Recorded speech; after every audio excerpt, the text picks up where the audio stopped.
300 international students deporting from Germany. इस video को start करने से पहले मैं आप सबका स्वागत करता हूं, मेरी तरफ से आप सबको नमन है। तो ऐसा है कि जर्मनी से भी अभी बच्चों को डिपोर्ट करना स्टार्ट कर दिया है। उसके पीछे क्या रीजंस हैं उनके बारे में भी डिस्कस करेंगे।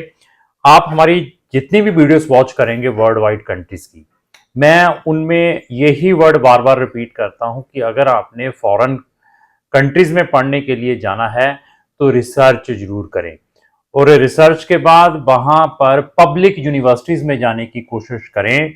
डेस्परेट ना रहे फॉरेन जाने के चक्करों में।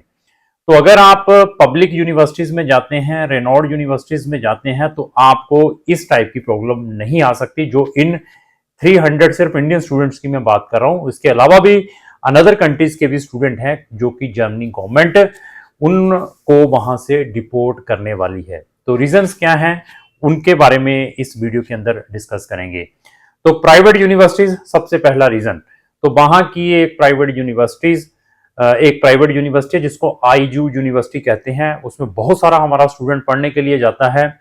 बहुत सारे कंसल्टेंट उस यूनिवर्सिटी को प्रमोट कर रहे हैं, और उस यूनिवर्सिटी के पास 1,30,000 स्टूडेंट है। मतलब बिगेस्ट प्राइवेट यूनिवर्सिटी है जर्मनी के अंदर, और उसके पास 1,30,000 से ज्यादा स्टूडेंट हैं। उसमें से 4500 स्टूडेंट सिर्फ इंडियन स्टूडेंट्स वहां पर पढ़ रहे हैं। तो यहाँ की एक एजेंसी है अप ग्रांट करके, उसका भी उस न्यूज के अंदर उन्होंने मेंशन किया है। तो अभी आईजू यूनिवर्सिटी का आप न्यूज है जो गूगल पर भी सर्च कर सकते हैं। अगर आपने उस न्यूज को कंप्लीटली रीड करना है, जहां वहां का जो यूरोप न्यूज पेपर है उन्होंने बच्चों की इंटरव्यू ली है वहां पर, उस इंटरव्यू का लिंक साथ में वो कंप्लीट न्यूज का लिंक भी मैंने डिस्क्रिप्शन बॉक्स में लगाया है। वहां जाकर इस जो न्यूज को आप कंप्लीटली वॉच कर सकते हैं, रीड कर सकते हैं। तो अभी 300 स्टूडेंट्स के ऊपर इसका इफेक्ट पड़ गया है, और आने वाले टाइम पर और भी ज्यादा पड़ेगा। तो सबसे पहला रीजन है प्राइवेट यूनिवर्सिटीज में जब बच्चा जाता है। तो जब मैं फिर बताऊं कि हमारा ग्रेडीनेस बढ़ता है तो ऐसे बड़े बड़े स्कैम्स निकलते हैं।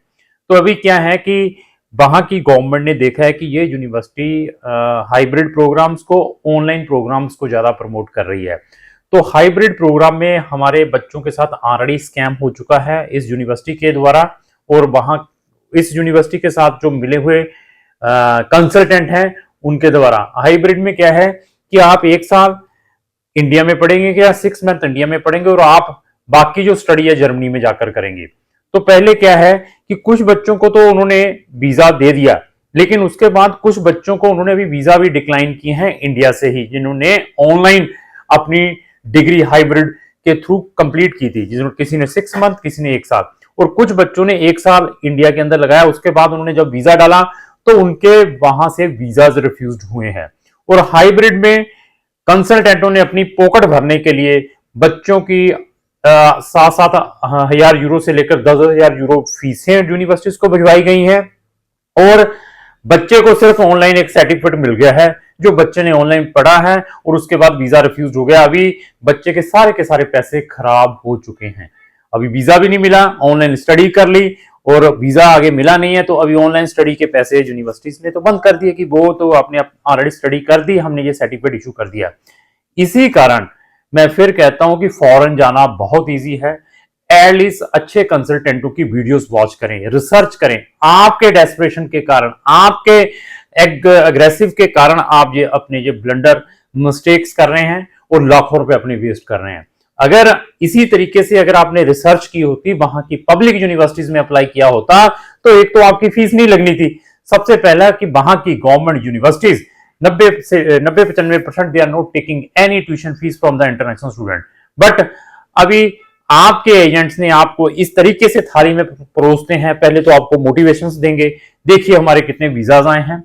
उसके बाद आपको ये बताएंगे कि अगर आपने पब्लिक यूनिवर्सिटीज में जाना है तो उसकी आपको फी, पब्लिक यूनिवर्सिटीज में जर्मन लैंग्वेज के अंदर प्रोग्राम्स हैं, इंग्लिश में मिलेंगे नहीं। ऐसी रॉन्ग काउंसलिंग करके आपको ऐसे गलत प्रोग्राम्स में आपके पैसे और टाइम वेस्ट करवा रहे हैं। तो ऐसे भी बहुत सारे स्टूडेंट्स हैं जो मुझे अप्रोच करते हैं रिफ्यूजल के बाद सर मेरे पास वहां का ये कंसल्टेंट है, एक अपग्रेड करके है, उस एजेंसी का नाम भी लिखा है, उसके बहुत सारी कंप्लेंट्स हैं, आगे भी आप गूगल में सर्च करें, इवन इस यूनिवर्सिटी के क्रेडेंशियल गूगल में चेक करें, बीएसबीआई के क्रेडेंशियल, आईयू के भी चेक करें, बीएसबीआई के किसी भी प्राइवेट यूनिवर्सिटी में जाना है तो at least Google review, chat GPT में सब चीजों को चेक करने के बाद अपना केस किसी को देने की कोशिश करें, अदरवाइज आप लोगों के साथ भी ऐसी हैपनिंग हो सकती है।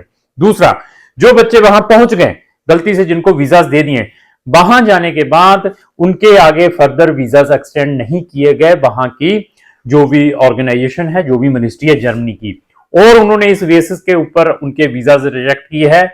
एक तो इनसफिशिएंट इंफ्रास्ट्रक्चर्स, यूनिवर्सिटी का इनसफिशिएंट इंफ्रास्ट्रक्चर्स है, स्टूडेंट कितने हैं। दूसरा, आपकी रिमोट स्टडी हुई है, आपने ऑनलाइन स्टडी इंडिया से की हुई है, तो इसी यूनिवर्सिटी में दैट रीजन उन्होंने ये आपके वीजा एक्सटेंशन नहीं किए। तीसरा, ये यूनिवर्सिटी मैक्सिमम स्टूडेंट्स को ऑनलाइन प्रोग्राम्स प्रोवाइड कर रही है, और तीसरा, जो प्रोग्राम है वो रिकॉग्नाइज नहीं है वहां इस यूनिवर्सिटी के अंदर। इस रीजन से एक तो प्राइवेट यूनिवर्सिटी, और ऊपर से सबसे हाईएस्ट फीसेस कितनी, 10-10 हजार, 12-12 हजार, 15-15 हजार यूरो तक की फीसें इस यूनिवर्सिटी के अंदर गलत कंसल्टेंटों ने भिजवाई, just on the sake of commission हमें बहुत अच्छा आएगा, 20%, 30%। अभी आगे सिचुएशंस देख लीजिए, बच्चे वहां से 300 बच्चों को उन्होंने जेलो लेटर, मतलब जेलो इनवेल्प के अंदर एक लेटर आता है, वहां की जर्मनी गवर्नमेंट ने इंटरनेशनल स्टूडेंट्स को, इंडिया के 300 स्टूडेंट हैं, इसके अलावा और भी बहुत सारे वेटिंग्स में लगे हुए हैं। तो आज की डेट में जर्मनी हॉट प्रोडक्ट बन चुका है, हायर स्टडीज की हब बन चुका है, सब कंट्रीज को पीछे छोड़ा हुआ है, हर बच्चा आज की डेट में जर्मनी में जाने के लिए डेस्परेट है। मैं फिर रिकमेंड करता हूं, अगर आपने जर्मनी में भी जाना है, ये जो स्कैम है, this is not a first time ऐसी चीजें निकली हैं। जर्मनी में ऐसी जो चीजें हैं पहले भी बहुत निकली है, लैंग्वेज के नाम पर लोगों के साथ स्कैम्स हुए हैं, लैंग्वेज स्कूलों में लोगों ने लाखों रुपए की फीसें भेजी हैं, वहां पर और भी बहुत सारी यूनिवर्सिटीज हैं, इस तरीके की चीजें हुई हैं। ये चीजें ये फर्स्ट टाइम नहीं हुई हैं, आप किसी भी कंट्री की हिस्ट्री उठाकर देखो, कनाडा में भी यही सिचुएशंस रही हैं, वहां पर दे प्राइवेट कॉलेजेस में, दे डिप्लोमा प्रोग्राम्स में, जब उन्होंने बंद किया तो अभी ऐसी तैसी फेर दी सब बच्चों की। इसी तरीके में ऑस्ट्रेलिया की हिस्ट्री उठाकर देख लीजिए, यूके की हिस्ट्री उठाकर देख लीजिए, हर कंट्री में ये सिचुएशंस होती हैं जब वहां पर इंटरनेशनल स्टूडेंट का मोस्ट वेलकम किया जाता है। तो जो ग्रेडी यूनिवर्सिटीज हैं, जो जिनके पास इंफ्रास्ट्रक्चर्स नहीं है, जो चाहते हैं कि अभी तो रेल बनी हुई है, आने दो, कितने स्टूडेंट हमारे पास आते हैं। ये स्कैम अभी आने वाले टाइम में साइप्रस में भी आने वाला है, जो मैंने इस वीडियो में बता दिया है, साइप्रस में भी सेम हैपनिंग होने वाली है। सेफ हो जाएं। अगर आपके साथ भी इस यूनिवर्सिटी का इस तरीके का स्कैम है, या किसी भी यूनिवर्सिटी में आपने अपना एडमिशन डाला हुआ है, स्पेशली प्राइवेट यूनिवर्सिटी में आप स्टक हो चुके हैं, पैसा फंस चुका है, और अगर आप हमारी कोई गाइडेंस चाहते हैं तो हमें भी संपर्क कर सकते हैं। हमारी कंपनी पिछले 18-19 साल से बच्चों को शेंगन में हायर स्टडीज के लिए भेजती है, एक्सक्लूसिवली वहां की पब्लिक यूनिवर्सिटीज में। जर्मनी में आज तक जो भी हमने स्टूडेंट भेजा है वहां की पब्लिक यूनिवर्सिटीज में भेजा है, चाहे बैचलर चाहे मास्टर, किसी ने भी करने के लिए जाना है, वो भी इंग्लिश टॉट में, तो जिसकी ट्यूशन फीस नहीं है। इसी तरीके से आप अपने लाखों रुपए भी बचा सकते हैं। अगर आपने हमारा जर्मनी से रिलेटेड नॉलेज चेक भी करना है तो हमारी 4 डेडिकेटेड प्लेलिस्टें हैं। वो कौन कौन सी है? Free study in Germany, success story of Germany, German language classes और हाउस बिल्डिंग प्रोग्राम्स। इन चारों के लिंक भी डिस्क्रिप्शन बॉक्स में लगाए हैं, इनको भी आप प्रॉपर्ली वॉच करें। तो बहुत सारे बच्चों के साथ हाउस बिल्डिंगों के नाम पर भी स्कैम हो रहे हैं, जो B1 कर बैठे हुए हैं। सिर्फ वो हाउस बिल्डिंगों लोग just on the sake of language के नाम पर बच्चों से पैसा निकाल रहे हैं, और बच्चे स्टक हुए पड़े हैं। वहां पर ना एडमिशन मिल रहा है, ना पे वीजा मिल रहा है, वीजा में भी रिफ्यूजल्स देखने को मिल रही हैं। ऐसी वीडियो भी मेरी कमिंग आने वाली है। तो अगर आपका जर्मनी का एडमिशन रिजेक्ट है या एडमिशन आ चुका है, उनके मार्च अप्रैल इनटेक में कोई फाइलिंग में असिस्टेंस चाहते हैं, कोई वीजा अपॉइंटमेंट में असिस्टेंस चाहते हैं, तब भी आप हमारा ओपिनियन ले सकते हैं। तो इस वीडियो को मैक्सिमम से मैक्सिमम अपने स्टूडेंट्स के साथ, अपने फ्रेंड्स के साथ शेयर करें जिन्होंने वहां की प्राइवेट यूनिवर्सिटीज में अपने एडमिशंस को अप्लाई किया है। तो लास्ट में मेरी यही रिक्वेस्ट है कि अगर आपको जो मेरी वीडियो अच्छी लगी, इसको लाइक एंड शेयर करना ना भूलें। Thank you.